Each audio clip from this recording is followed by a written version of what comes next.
नमस्कार दोस्तों, welcome back to our YouTube channel solar solution. तो कैसे हैं आप सब लोग? उम्मीद करता हूं आप सब लोग अच्छे होंगे।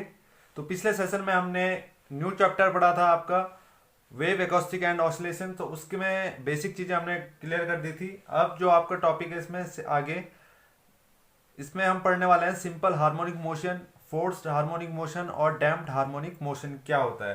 तो इस चीज़ को पढ़ने से पहले हमें ये पता होना चाहिए कि जो सिंपल हार्मोनिक मोशन है वो आपका एक ऑसिलेशंस का ही पार्ट है, और ऑसिलेशन जो है वो आपका पीरियडिक मोशंस का पार्ट है। तो इसको जानने से पहले हमको इसके बारे में नॉलेज होनी जरूरी है, और इसको जानने से पहले पीरियडिक मोशन के बारे में जानकारी होनी जरूरी है। तो मोशंस जो होता है, मोशन की अगर हम बात करते हैं तो मोशन आपके टू टाइप्स होते हैं, एक नॉन पीरियडिक मोशन, एक पीरियडिक मोशन। तो नॉन पीरियडिक मोशंस वो पीरियडिक मोशंस होते हैं जैसे जब कोई बॉडी में क्या होता है, जब कोई बॉडी क्या होती है मोशंस में होती है, मोशन में होती है, और ये सर्टेन टाइम पीरियड के बाद अगर आपको सर्टेन टाइम पीरियड, अगर ये टाइम पीरियड के बाद किसी टाइम पीरियड के बाद अगर वो रिपीट नहीं होती है, क्या नहीं होती है, रिपीट नहीं होती है, अगर रिपीट नहीं होती है तब वो आपका नॉन पीरियडिक मोशन कहलाएगा। ठीक है, जैसे हम एग्जांपल ले सकते हैं, कोई ब्लॉक है, सपोज ये कोई ब्लॉक है, ठीक है, इसमें हम फोर्स लगा रहे हैं या इसको हमने मोशन में है, सपोज ये पहले मोशन में है, तो यहाँ से यहाँ तक ये यहाँ पर इसने स्थान चेंज करा, इसका प्लेस जो यहाँ पे था वो यहाँ पे आ चुका है। तो अगर हम इसमें एक्सटर्नल फोर्स नहीं लगाएंगे तो वो फिर से अपनी गति को दोबारा से रिपीट नहीं कर पाएगा। तो यही आपका क्या होगा, नॉन पीरियडिक मोशंस होगा। एग्जांपल समझ लेते हैं इस अकॉर्डिंग। जैसे आपका बॉल थ्रो का है, जैसे हम प्रोजेक्टाइल पढ़ा होगा ना आपने, ट्वेल्थ क्लास में शायद ये है प्रोजेक्टाइल मोशंस। तो आपने जैसे कोई बॉल थ्रो करी तो वो बॉल यहाँ पर आई है, जो जब तक हम इसमें एक्सटर्नल फोर्स नहीं लगाएंगे खुद से तो तब तक ये बॉल वापस इसके पास नहीं आएगी। ठीक है ना। तो जिस साइड आपने ये बॉल थ्रो करी है उसी साइड ये बॉल जाएगी। तो आपका ये नॉन पीरियडिक मोशन के एग्जाम्पल है। अब बात करते हैं पीरियडिक मोशन की, तो इसको पहले रफ कर लेते हैं जल्दी से।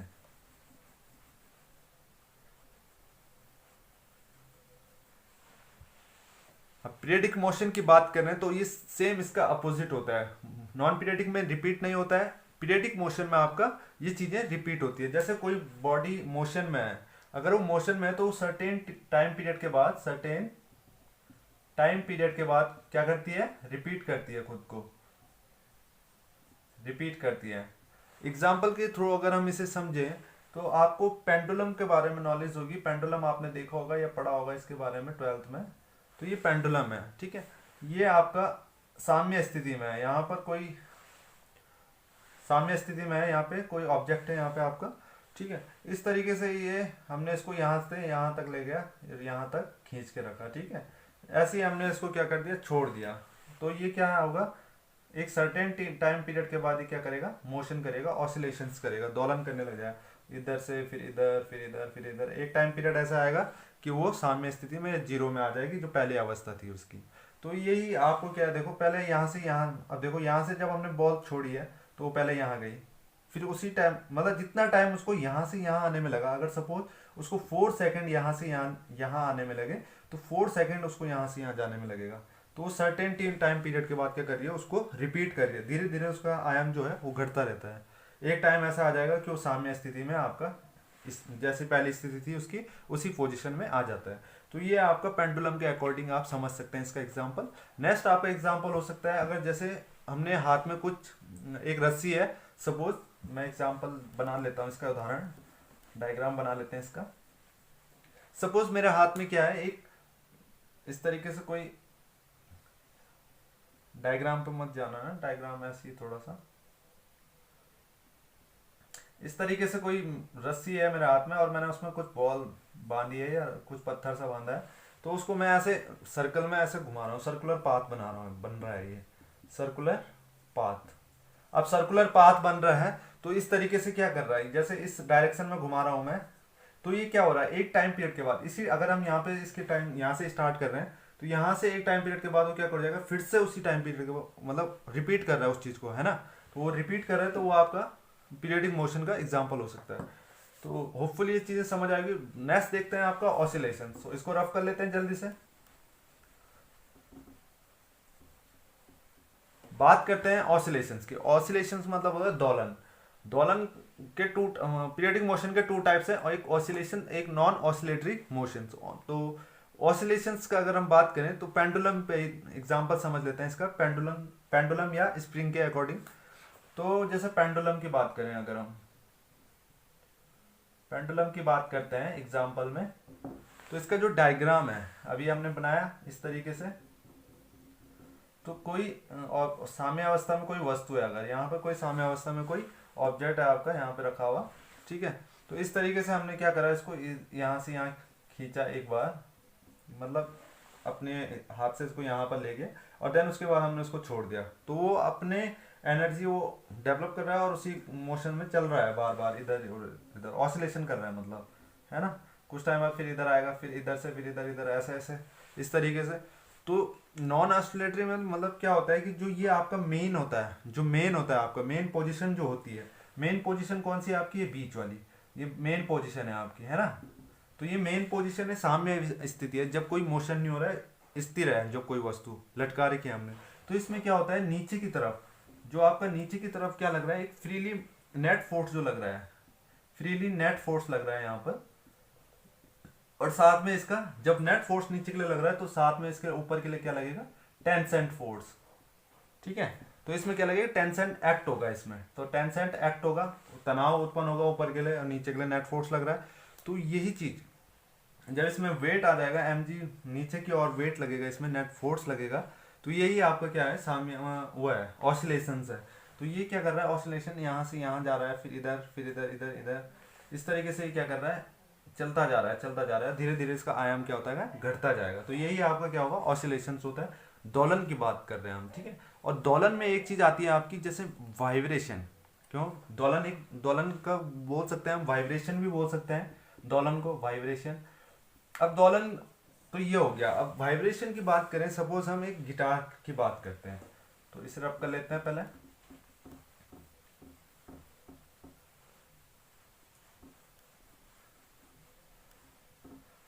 वाइब्रेशन की बात कर रहे हैं, तो वाइब्रेशन आपका होता क्या है, कंपन। एक मिनट, ठीक है, दिख रहा है आपको क्लियर, ओके। वाइब्रेशन होता है आपका कंपन। अब कंपन की बात कर रहे हैं, तो कंपन अगर हम देख लेते हैं, तो कंपन में आपका क्या आ सकता है, जैसे गिटार, तो गिटार का डायग्राम बना लेते हैं इस तरीके से, होपफुली इस तरीके से बनता है ना गिटार। इसमें एक वायर होती है, इसमें बहुत सारी, है ना, इस तरीके से वायर होती है। तो यहाँ पर क्या होता है, जैसे इसमें हम क्या करते हैं, एक भी वायर लेके अगर हम उसको थोड़ा सा मोशन करवाएं, हल्का सा करेंगे तो वाइब्रेट होता है, जर्र ऐसा करके होता है ना। तो जब वो इतना जल्दी वाइब्रेट कैसे हुआ, उसका ऑसिलेशन आपका देखो, इतना जल्दी हुआ उसका ऑसिलेशन, उसका ऑसिलेशन वाइब्रेशन जो इतना जल्दी हुआ।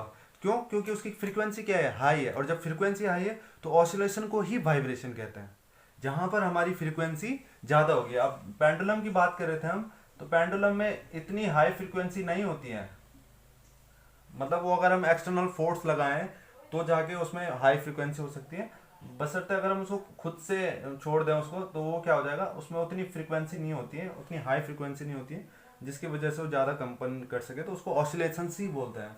और गिटार की अगर हम बात करें, तो गिटार में वायर इतनी टेंसेंट एक्ट होता है उसमें, मतलब तारें जो होती है बिल्कुल ऐसी होती है टाइट एकदम से, उसको अगर हम हल्का सा भी ऐसा करेंगे तो एकदम से पता नहीं चलता चंद सेकंडों में कितनी बार वो ऑसिलेशन या वाइब्रेशन कर चुका होता है। तो वो आपका आ जाता है किसमें, वाइब्रेशन में। तो ऑसिलेशन और वाइब्रेशन में ये डिफरेंस है, ठीक है। अब बात करते हैं ऑसिलेशंस की, तो पहले नॉन ऑसिलेटरी मोशन समझ लेते हैं। नॉन ऑसिलेटरी मोशन वही होता है आपका, जो मैंने आपको बताया था कि रस्सी में अगर हम पत्थर बांध लें और उसको सर्कुलर पाथ में घुमाएं, तो वही आपका नॉन ऑसिलेटरी मोशन कहलाता है। होपफुली ये समझ आएगा। ऑसिलेशन में आपके टू टाइप है, एक एसएचएम, एक नॉट एसएचएम। तो एसएचएम की अगर बात करें, तो पहले इसे रब कर लेते हैं। एसएचएम आपकी फुल फॉर्म होती है सिंपल हार्मोनिक मोशन, या ऑसिलेटर बोल सकते हैं आप। मोशन का ही पार्ट है ऑसिलेशन, ये ऑसिलेशन अभी हमने पढ़ा।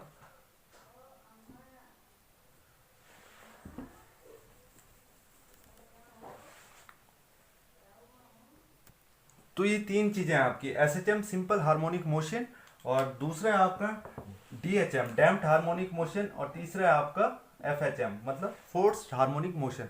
तो गाइज सॉरी दोस्तों, अगर मतलब ये जो आपके टॉपिक है काफ़ी बड़े हैं, इसका डिफरेंशियल इक्वेशंस भी हैं, तो ज़्यादा डीप नहीं पढ़ेंगे हम, और जो इसके बेसिस पे जो भी क्वेश्चंस रहेंगे तो आपको साइट पे हमारी देख रहे होंगे आप, लेफ्ट साइड में लिखा है solosolution.net, तो वहाँ पे आप विजिट कर सकते हैं। वहाँ पर आपको इसके नोट्स और इससे रिलेटेड जो भी टेस्ट सीरीज़ है हमारी बन रही हैं, जो चल रही हैं अभी कंटिन्यू है, तो वो आप साइट पे चेक कर सकते हैं solosolution.net पे। उसको आपका डिस्क्रिप्शन में आपको लिंक मिल जाएगा, आप लिंक पे जा सकते हैं, वहाँ पर आप विजिट कर सकते हैं। तो चलो कंटिन्यू करते हैं इस सेशन को। अब एसएचएम की बात कर रहे हैं, तो एसएचएम में क्या होता है, एक डिस्प्लेसमेंट होता है। डिस्प्लेसमेंट कैसे, जैसे अगर हम बात करें यहाँ पर मैंने इस तरीके से स्प्रिंग में मैंने कोई ऑब्जेक्ट या ब्लॉक रखा है, ये बांधा है, ठीक है, इसमें इस तरीके से, तो कुछ टाइम बाद क्या होगा कि ये इसका सर्कुलर पाथ है, ये मतलब ठीक है बेस है इसका। तो यहाँ से क्या होगा, जैसे मैंने इसको छोड़ा तो ये क्या करेगा, स्प्रिंग पहले ऑब्जेक्ट यहाँ पर आ जाएगा, यहाँ पर आ गया, ठीक है, फिर देन उसके बाद उसने इस तरीके से यहाँ से पहले इधर गया, फिर इधर, फिर इधर, इधर, इधर, फिर इधर, इसने ऑसिलेशंस दोलन उत्पन्न कर लिया इसमें, ठीक है। तो ये आपका क्या हो जाएगा, इसमें डिस्प्लेसमेंट आ जाएगा, और डिस्प्लेसमेंट आएगा तो वो किसके प्रोपोर्शनल टू होगा, वो एक्सेलरेशन त्वरण के प्रोपोर्शनल टू होगा, किसके, त्वरण के प्रोपोर्शनल होगा क्या, आपका डिस्प्लेसमेंट। डिस्प्लेसमेंट होपफुली ये चीज समझ आएगी आपका, ठीक है। तो इसमें हम लिख सकते हैं सरल आवर्त गति कि यदि कोई वस्तु एक निश्चित बिंदु के, यदि कोई वस्तु एक निश्चित बिंदु के दोनों ओर सरल रेखा में, यदि कोई निश्चित बिंदु, अब सपोज इसका निश्चित बिंदु यह है, ठीक है। अब पेंडुलम की बात कर रहे हैं हम, पेंडुलम देख लेते हैं, पेंडुलम इसमें भी समझ सकते हैं। अगर सपोज इसकी कोई सिंपल पोजीशन है सपोज, ठीक है, मेन पॉइंट है इसका, तो इसके बाद इसने ऑसिलेशन करा, तो ऑसिलेशन जो है वो मेन पॉइंट के सरल रेखा में दोनों तरफ अगर दोलन उत्पन्न करती है या आवर्त उत्पन्न करती है या आवर्त गति करती है, तो उसी को हम क्या कहते हैं, एसएचएम, सिंपल हार्मोनिक मोशन। और पेंडुलम की बात करें तो पेंडुलम में भी कोई ऑब्जेक्ट इस तरीके से साम्य स्थिति में है, सपोज ये साम्य स्थिति में है, तो इसने क्या करा कि जो अपनी मेन पोजिशन थी, तो एक निश्चित बिंदु के, अब ये सरल आवर्त में नहीं है ना, ये सरल आवर्त में नहीं है, इसलिए मैं समझा रहा हूँ कि ये दोनों ओर गति कर रहा है ना, एक इधर जा रहा है और एक बार इधर जा रहा है, तो मतलब मेन पोजीशन से, अपनी मेन पोजीशन से इधर भी जा रहा है और अपनी मेन पोजीशन से इधर भी जा रहा है, तो दोनों तरफ जा रहा है। तो वही मैं सरल रेखा में बताना चाह रहा हूँ कि यदि कोई वस्तु एक निश्चित बिंदु से दोनों ओर सरल रेखा में अगर गति करती है या आवर्त गति करती है, तो वस्तु की गति को ही हम सरल आवर्त गति कहते हैं। होपफुली समझ आओगे डेफिनेशंस। और इसका एग्जांपल ले सकते हैं हम, ये पेंडुलम भी ले सकते हैं। पेंडुलम कैसे ले सकते हैं, जैसे ये है, अब जैसे ये है, अब स्प्रिंग में मैंने जैसे ब्लॉक बना लिया, सपोज मैं ब्लॉक वाला बना देता हूँ, इसको रफ कर लेते हैं डायग्राम को, ठीक है। पेंडुलम से भी समझ गए होंगे आप। अब इसमें भी देख लेते हैं, अब जैसे स्प्रिंग है, ये सपोज स्प्रिंग से मैंने कोई ब्लॉक इस तरीके से, जरूरी नहीं है ब्लॉक को अगर आप लेटा के कर रहे हो सरल आवर्त में, ऐसे में भी रख सकते हैं, और ये मेन पोजीशन है सपोज इसकी, तो एक ही दूसरी स्प्रिंग में है, यहाँ पर भी एक क्या मैंने ब्लॉक रखा है यहाँ पे इस तरीके से, ये इसका बेस है, ये इसका बेस है। तो ये जैसे ही स्प्रिंग मतलब छोड़ देंगे इसको, तो ये क्या होगा, इसमें फोर्स एक्ट करेगा, इसमें क्या होगा, फोर्स एक्ट करेगा प्रत्यानयन बल, ऊपर की तरफ फोर्स एक्ट होगा ना, कौन सा, प्रत्यानयन बल, प्रत्यानयन बल, ठीक है। और तब फिर तो जैसे ही इसमें ऑसिलेशन स्टार्ट होता है, सब पहले तो इसमें डिस्प्लेसमेंट आपका एक्स हो जाएगा, यहाँ से यहाँ तक का है ना। जैसे इसमें ऑसिलेशन उत्पन्न होता है, तो निश्चित समय के बाद दोनों क्या होते हैं, इसमें दोनों तरफ क्या होती है, ऑसिलेशंस होती हैं। अगर जैसे स्प्रिंग को छोड़ेंगे तो ये मतलब ब्लॉक को छोड़ते हैं, तो ये दोनों तरफ क्या हो जाएगा, ऑसिलेशंस उत्पन्न करेगा। तो ऑसिलेशंस उत्पन्न करेगा तो जिससे कि हमारा क्या होगा, एक डिस्प्लेसमेंट मिलेगा और साथ में प्रत्यानयन बल ऊपर की अपोजिट डायरेक्शन में ही काम करेगा, ठीक है। अब बात आती है इसकी विशेषताएं की, कैरेक्टरिस्टिक देखें इसके, तो कैरेक्टरिस्टिक इसके हैं सिंपल है कि गति एक निश्चित बिंदु के दोनों ओर होना चाहिए। अब मोशन जो करेगा वो ऐसा नहीं कि यहीं पे करेगा, यहाँ से ऊपर की तरफ कर रहा है, तो उसको ऊपर भी करना है और साथ में नीचे भी करना है। तो यहाँ से ये ऑब्जेक्ट यहाँ भी करे, नीचे की ओर भी मोशन कर रहा है और साथ में ऊपर की ओर भी मोशन करेगा। तो ये पहला पॉइंट है, दैट्स क्लियर। नेक्स्ट पॉइंट है आपका कि गतिमान वस्तु एक निश्चित समय के बाद पुनः अपनी माध्य स्थिति से गुजरनी चाहिए। अभी मैंने बात बताई, ये इसकी माध्य स्थिति है, सपोज ये इसकी क्या है, माध्य स्थिति। अब ये माध्य स्थिति है, तो माध्य स्थिति से क्या होना चाहिए, ये दोनों तरफ गुजरनी चाहिए, मतलब अपनी माध्य स्थिति से गुजरनी चाहिए, अर्थात आवर्त गति होनी चाहिए दोनों तरफ, ठीक है। थर्ड पॉइंट है कि गतिमान वस्तु का त्वरण, अभी मैंने आपको बताया था जो एक्सेलरेशन होता है वो माइनस डिस्प्लेसमेंट के होता है, ठीक है, क्योंकि इसमें जो फोर्स लगता है अपोजिट डायरेक्शन में लगता है। अपोजिट डायरेक्शन में फोर्स लग रहा है तो आपके पास क्या है, डिस्प्लेसमेंट है, तो आपका जो त्वरण होगा वो क्या होगा, माइनस का एक्स होगा। तो होपफुली समझ आया होगा। अब नेक्स्ट है आपका डीएचएम, डैम्प्ड हार्मोनिक मोशन। तीनों को ही एक ही सेशन में कंप्लीट करेंगे, इसी सेशन में। इसके बाद आपका न्यू टॉपिक स्टार्ट होगा, तो पहले से फिनिश कर लेते हैं जल्दी से बिना टाइम वेस्ट किए। तो अब पढ़ते हैं हम डैम्प्ड हार्मोनिक ऑसिलेशन बोल सकते हैं आप, या मोशंस बोलते हैं, मोशन बोल सकते हैं। इसकी इक्वेशन भी है, डिफरेंस इक्वेशन भी है, काफ़ी बड़ी है। तो इसके बेसिस पे क्वेश्चंस रहेंगे आपको वहाँ पे टेस्ट सीरीज पे मिल जाएंगे, ठीक है। तो अब मंदिर डैम्प्ड हार्मोनिक मोशन की बात करें, अगर हम डैम्प्ड हार्मोनिक मोशन की बात करते हैं, 1 मिनट, हाँ, ओके। अब डैम्प्ड हार्मोनिक मोशन की बात करते हैं, तो इसमें क्या होता है कि जिस माध्यम में दोलित्र दोलन करता है, अब जिसमें अगर आप दोलन करेगा इसमें, तो उसके द्वारा दोलित पर क्या होता है, एक घर्षण और श्यान बल लगता है। तो इसी बल को ही हम क्या कहते हैं, अवमंदन बोलते हैं इसको हिंदी में, ठीक है। इसको बोलते हैं अवमंदन बल, और इसको बोलते हैं सरल सरल आवर्त गति, और इसको अवमंदन, इसको पर्णोदित। हिंदी में नाम है इनके सरल आवर्त गति और अवनंदन आवर्त गति और पर्णोदित आवर्त गति, ठीक है। 3 टाइप बताए थे। तो जैसे क्या होता है, सपोज यहाँ पे कोई पेंडुलम है, इसमें कोई पिंड है ये, ठीक है। तो ये इस डायरेक्शन में यहाँ पर इस तरीके से दोलन करेगा, और यहाँ से इस डायरेक्शन में इस तरीके से दोलन करेगा। तो इसमें कहीं ना कहीं क्या होता है, जैसे सपोज इसकी दिशा ये है, यहाँ से मैंने इसको उठा के यहाँ पे ले गया, तो जिस तरीके की दिशा इधर है ना, मतलब इसको मैं इधर ले जा रहा हूँ, तो फोर्स कहाँ की ओर काम करेगा, एक्ट इसके अपोजिट और डायरेक्शन में फोर्स काम करेगा, ठीक है, जिसको हम बोलेंगे आपका क्या, घर्षण या श्यान बल। अब घर्षण बल की बात कर रहे हैं, घर्षण बल की बात कर रहे हैं, 1 मिनट, हाँ, घर्षण बल इसकी बात कर रहे हैं, इस फोर्स की बात कर रहे हैं, घर्षण बल की। तो वो अपोजिट डायरेक्शन में लगता है, और कैसे, सरफेस पे लगता है, ऐसे जैसे सपोज आपका ये सरफेस है, इस तरीके से। जैसे हम गाड़ी की बात करें, तो जैसे हम आगे चल रहे हैं, आगे की दिशा में, तो 2 चीजों के ऊपर फोर्स लगता है ना, घर्षण बल, तो वो विपरीत डायरेक्शन में ही उसको फोर्स लगाएगा, और देन उसका आयाम जो है धीरे धीरे घट जाएगा। एक टाइम ऐसा आएगा कि वो गाड़ी आपकी स्थिर हो जाएगी, ठीक है। उसी चीज यही है, इसमें भी अप्लाई होता है। यहाँ से यहाँ पर इसको ले जा रहे हैं, तो जो फोर्स लग रहा है इसमें, तो फोर्स के डायरेक्ट अपोजिट डायरेक्शन में घर्षण बल लगेगा। तो एक ऐसी अवस्था आएगी कि इस तरीके से ये चल रहा है, चल रहा है, चल रहा है, एक टाइम ऐसा आएगा कि वो स्थिर हो जाएगा अपनी साम्य स्थिति में। तो ये चीज है अवमंदित आवर्ती दोलित्र बोल सकते हैं आप इसको, ठीक है। तो यदि बल की दिशा के विपरीत लगता है, अवमंदन क्या होता है, बल गति के दिशा के, अब जैसे गति उसकी इधर हो रही, तो फोर्स उसका दूसरी साइड लगता है। पढ़ा होगा आपने, कार अगर जैसे इस साइड जा रही है, तो फोर्स उसका घर्षण बल जो है पीछे की ओर लगेगा। तो एक टाइम ऐसा आता है, कंपन कर करके आयाम क्या हो जाता है, धीरे धीरे क्या हो जाता है, आपका घट जाता है, ठीक है। और जैसे ही घट जाता है, तो वही ऐसे ही निकाय को हम क्या कहते हैं, डैम्प्ड हार्मोनिक मोशन, अवमंदन सरल, अवमंदन आवर्त गति। अब लास्ट है आपका, इसका अगर ग्राफ बनाना चाहें हम, तो ग्राफ इस तरीके से, यहाँ से इस तरीके से, इस तरीके से, इस तरीके से, और एक टाइम ऐसा आ जाएगा कि आपका यहाँ पर 0 हो जाएगा, साम्य स्थिति आ जाएगी, है ना। नेक्स्ट देखते हैं, इसमें लास्ट है आपका, last forced harmonic oscillation, force harmonic oscillation या मोशन बोल सकते हैं। तो इसे रफ कर लेते हैं पहले, सपोज जल्दी से एग्जाम्पल के अकॉर्डिंग समझेंगे इसको भी। सपोज आपका ये है, इस तरीके से कोई सरफेस है, ठीक है, इस तरीके से कोई सरफेस है आपके पास।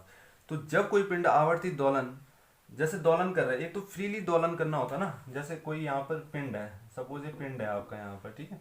अब मैं क्या कर रहा हूँ, इसको इसको इस तरीके से छोड़ दिया मैंने, तो मैंने इसको छोड़ दिया, तो ये गति तो इसकी इस दिशा में हुई, और जो फोर्स एक्ट हो रहा है, घर्षण बल जो लग रहा है, वो पीछे की तरफ लग रहा है ना। अब घर्षण बल क्या करेगा, इसके आयाम को धीरे धीरे कम करने की कोशिश करेगा, है ना।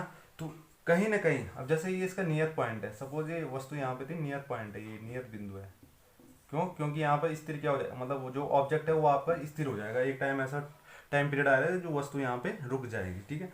तो ये आपका नियत बिंदु है। तो इसमें क्या हो रहा है, इसमें भी आपका क्या होगा, ये जो रिपीट करेगा इसको, मतलब दोनों तरफ दोलन करेगा, तो कहीं ना कहीं क्या होगा, इसमें डिस्प्लेसमेंट एक्ट होगा, है ना, डिस्प्लेसमेंट एक्स माना है हमने, है ना। तो इसमें डिस्प्लेसमेंट होगा, और यहाँ से भी जैसे ये वस्तु यहाँ से गई फिर यहाँ की ओर आई। अब जी अभी जैसे हमने बात करी थी कि गति इधर होगी, अगर जैसे वस्तु की गति इधर आई ना, ऊपर की तरफ जा रहा है ना, ये वस्तु जैसे यहाँ से छोड़ा हमने, तो यहाँ से गया ऊपर की तरफ, तो जो इसमें फोर्स लगेगा वो अब नीचे की तरफ लगेगा। कौन सा? घर्षण बल। घर्षण बल की बात करें तो घर्षण बल इसमें क्या लगेगा? पीछे की ओर लगेगा। अब जैसे यहाँ पे लग रहा था वस्तु की दिशा इधर थी, तो घर्षण बल पीछे की तरफ, ऐसे ही इसमें लगेगा। तो घर्षण किन्हीं दो सतहों के बीच लगता है, जैसे गति के विपरीत दिशा में लगता है, ठीक है। तो बात कर रहे हैं कि अवमंदन बलों के कारण, अब जो इसमें अवमंदन बल यही होता है कि श्यान बल और घर्षण बल उसमें एक्टिव होते हैं, कि वो काम करते हैं उसके आयाम को घटाने के लिए। तो अवमंदन बल के ही कारण दोलित्र का आयाम घटता है, ये आपको पता है, अभी हमने डैम्प्ड हार्मोनिक मोशन पढ़ा था। बट किंतु इसमें क्या होता है? बाह्य स्रोत से, अब इसमें बाह्य स्रोत से प्राप्त ऊर्जा के कारण इसमें आयाम जो है वो नियत बना रहता है, वो चलता रहता है। जैसे झूला झूलते टाइम क्या करते हैं हम, जैसे सपोज हम झूला झूल रहे हैं, तो झूला झूलते टाइम जैसे हम झूला झूल रहे हैं, सपोज ये झूला इस तरीके से हम झूल रहे हैं, ठीक है, ये इस तरीके से ये यहाँ जा रहा है, फिर यहाँ से यहाँ जा रहा है, ये इस तरीके से झूला है। एक टाइम क्या हो रहा है कि ये पहले यहाँ जा रहा है फिर यहाँ जा रहा है, तो मतलब इसमें कहीं ना कहीं फ्रिक्शन उत्पन्न हो रहा है, घर्षण बल अप्लाई हो रहा है इसमें। और घर्षण बल क्या कर रहा है आपका, कि इसको रोकने की कोशिश कर रहा है, इसके आयाम को कम करने की कोशिश कर रहा है। और जब इसके आयाम को कम करने की कोशिश कर रहा है, तो उसके अकॉर्डिंग अगर हम, जैसे मैं यहाँ पे कोई बैठा है और वो पैर से अगर क्या करे, एक्सटर्नल फोर्स लगाए, बाह्य स्रोत से, किसी बाह्य स्रोत से अगर वो क्या कर रहा है, इसमें फोर्स लगा रहा है, तो उसका आयाम क्या है? वही बना रहेगा ना, कम तो नहीं होगा, आयाम तो नहीं घटेगा। वैसे तो घटेगा, अगर जैसे हम डैम्प्ड हार्मोनिक मोशन की बात करें तो वहां पे फोर्स एक्ट होगा अगर घर्षण बल, तो वो क्या हो जाएगा? नियत हो जाएगा एक टाइम बाद। पर इसमें क्या होता है, वो नियत बना रहता है, वो चलता रहता है। क्यों? क्योंकि अगर हम इसमें एक्सटर्नल फोर्स लगाएं तो वो झूला आपका उसी नियत अवस्था में चलता रहता है, वो आयाम बना रहता है आपका। तो अगर आप मतलब झूला झूलते समय पैर से जमीन पे अगर हम क्या कर रहे हैं, दबाकर एक आवर्ती बल उत्पन्न कर रहे हैं, तो वो भी आपका क्या हो सकता है? Forced harmonic oscillator. नाम ही उसमें लिखा है कि फोर्स्ड हार्मोनिक ऑसिलेटर। तो होपफुली ये समझ आया होगा। इस पे कुछ चीजें छूट गई थी आपकी, उसको भी क्लियर कर लेते हैं, फिर आपका इस सेशन को एंड करते हैं, ठीक है। फिर नेक्स्ट सेशन में आपका न्यू टॉपिक स्टार्ट होगा, बाकी की बातें बाद में करेंगे इस वीडियो के एंड में। एप्लीकेशन ऑफ अल्ट्रासोनिक की बात कर रहे हैं अगर, तो अल्ट्रासोनिक आपका सपोज आप जैसे ऑब्जेक्ट होता है, जैसे बोट है आपकी, ये कोई बोट है, अल्ट्रासोनिक लिख लेते हैं पहले, अल्ट्रासोनिक वेव। अब अल्ट्रासोनिक वेव की बात कर रहे हैं तो इसकी कुछ एप्लीकेशन है, ध्वनि की हमने पहले पढ़ लिया था ये चीजें, ठीक है। तो इसके अगर हम एप्लीकेशंस की बात करें तो ये क्या होता है, जैसे समुद्र है, सपोज समुद्र में ये नाव है, अब यहाँ पर कोई ये है आपका, नीचे समुद्र तल है आपका ये, ठीक है। यहाँ पर अगर कोई ऑब्जेक्ट है, तो ऑब्जेक्ट का पता लगाने के लिए, है ना, ऑब्जेक्ट का पता लगाने के लिए इसमें क्या होता है, इसमें लगी हुई होती हैं दो चीजें, एक ट्रांसमीटर होता है, एक आपका डिटेक्टर होता है। तो ट्रांसमीटर जो है, ट्रांसमीटर, और एक होता है डिटेक्टर। अब इसमें ट्रांसमीटर और डिटेक्टर लगा होता है, तो ये समुद्र की गहराई को मापने के लिए इसका यूज होता है। किसका? सोनार। सोनार आपने नाम सुना होगा, ठीक है। तो सोनार का जो यूज होता है, जैसे बहुत साल पहले आपने सुना होगा, बहुत चीजें आती हैं ऐसे कि बोट, जैसे टाइटेनिक का ही है, तो उसकी बोट को ऊपर क्यों नहीं निकाला गया, इस तरीके से, है ना। तो उसका पता लगाने के लिए इसमें क्या होता है, एक ट्रांसमीटर लगा होता है और एक डिटेक्टर लगा होता है। तो ट्रांसमीटर क्या करता है, यहाँ से क्या करेगा, वेव मतलब अल्ट्रासाउंड क्या करता है, यहाँ से छोड़ देता है, इस तरीके से छोड़ दिया इसने, तो देन यहाँ से रिफ्लेक्ट होकर वो क्या कर लेता है, यह डिटेक्टर पे जाता है। और डिटेक्टर पे जाने के बाद जो वेव जाएगी वो क्या करती है, वो अल्ट्रासोनिक वेव होती है। कौन सी वेव होती है? Ultrasonic wave. अब अल्ट्रासोनिक वेव होगी तो कहीं ना कहीं उसको क्या करेगा, कन्वर्ट करेगा। किस में कन्वर्ट करता है? ये करता है आपका इलेक्ट्रिकल सिग्नल में। किस में? इलेक्ट्रिकल सिग्नल में। अब अल्ट्रासोनिक वेव्स भी आपका किस में कन्वर्ट करेगा, आपका इलेक्ट्रिकल सिग्नल में कन्वर्ट। तो कहीं ना कहीं क्या करते हैं, जैसे अगर हम इसका दूरी मापना चाहें या डिस्टेंस मापना चाहें, कितनी गहराई पर है, समुद्र की कितनी गहराई है यहाँ पे, तो इस तरीके से इसका हम सोनार के अकॉर्डिंग इसका पता कर सकते हैं, है ना। तो ट्रांसमीटर के कारण क्या होती है, यहाँ से अल्ट्रासाउंड पल्स निकलती है, जो कि आपका यहाँ से सपोज इसकी डी डिस्टेंस है, यहाँ पे सपोज इसकी डिस्टेंस है और यहाँ से भी आपके सपोज डी डिस्टेंस है, ठीक है। तो डी डिस्टेंस होने के बाद हम इसकी स्पीड का पता लगा सकते हैं, है ना। वेलोसिटी इक्वल टू जो फॉर्मूला निकलेगा यहाँ से वो निकलेगा 2d/t, है ना। अगर हमें इस स्पीड फाइंड आउट करनी है तो यहाँ से 2d और अपॉन t आ जाएगा, क्योंकि एक d है एक ये है और साथ में कितने समय लग रहा है इसमें, तो ये आप रख सकते हैं। नॉर्मली आप d भी ले सकते हैं, d/t और इक्वल टू v। तो इस फॉर्मूले से आप इसकी वेलोसिटी आप फाइंड आउट कर सकते हैं। सॉरी, अब एकॉस्टिक की बात करते हैं। अल्ट्रासोनिक तो हो गया, अब एकॉस्टिक की बात करें तो एकॉस्टिक भी है आपका भौतिक विज्ञान की शाखा में क्या है, जिसके अंदर बहुत मतलब जैसे अगर हम बात करें कमरों भवनों की कक्षाओं की या दर्शक कक्षाओं में, अगर हमें कुछ बोलना है तो वहाँ पर ध्वनि उत्पन्न तो हो रही है, पर उसके साइड इफेक्ट तो उत्पन्न नहीं हो रहे। जैसे हम कुछ बोल रहे हैं तो किस तरीके से हमने उसको बनाना है, जैसे आप पिक्चर हॉल में गए होंगे तो वहाँ पर साउंड कितना रहना चाहिए, है ना। तो वही आपका ध्वनिकी में आता है, एकॉस्टिक्स में आता है। तो इसकी भी कुछ एप्लीकेशन है इस तरीके से, ठीक है। तो थिएटर और सिनेमा हॉल, व्याख्यान कक्षों में, दर्शक कक्षाओं में आदि में इसमें उत्पन्न ध्वनि और प्रभाव के बारे में ही अध्ययन करते हैं, एकॉस्टिक्स के बारे में, ठीक है। तो जिससे कि श्रोताओं को सर्वोत्तम सर्वध्वनि सुनाई दे। ऐसा नहीं कि आप कोई कुछ बोल रहा है तो उसको इतना साउंड ज़्यादा सुनाई दे रहा है कि उसको कुछ समझ ही नहीं आ रहा। तो इस तरीके से कक्ष बनाए जाते हैं, इस तरीके से सिनेमा घर बनाए जाते हैं कि जो हो कोई भी अगर बोल रहा हो तो उसको वो क्लियर से सुनाई दे। वही आपका साउंड एकॉस्टिक होता है आपका ध्वनि की, ठीक है। तो होपफुली ये चीज़ें समझ आई होगी, और अगर पसंद आए हमारी वीडियो तो वीडियो को लाइक करें, हमारे चैनल को सब्सक्राइब करें, साथ ही साथ बेल आइकन जरूर प्रेस करें, जिससे कि हमारी वीडियो का नोटिफिकेशन सबसे पहले आपको मिलेगा। और solesolution.net पे आप विजिट कर सकते हैं, वहाँ पे टेस्ट सीरीज स्टार्ट हो चुकी हैं, और आप डिस्क्रिप्शन में जा सकते हैं, डिस्क्रिप्शन में आपको लिंक मिल जाएगा। और अगर आपको टेलीग्राम चैनल ज्वाइन करना है तो वहाँ पर भी आपको डिस्क्रिप्शन में लिंक मिल जाएगा। होपफुली ये वीडियो पसंद आया हो तो मिलते हैं नेक्स्ट वीडियो में। Thank you so much, love you to all.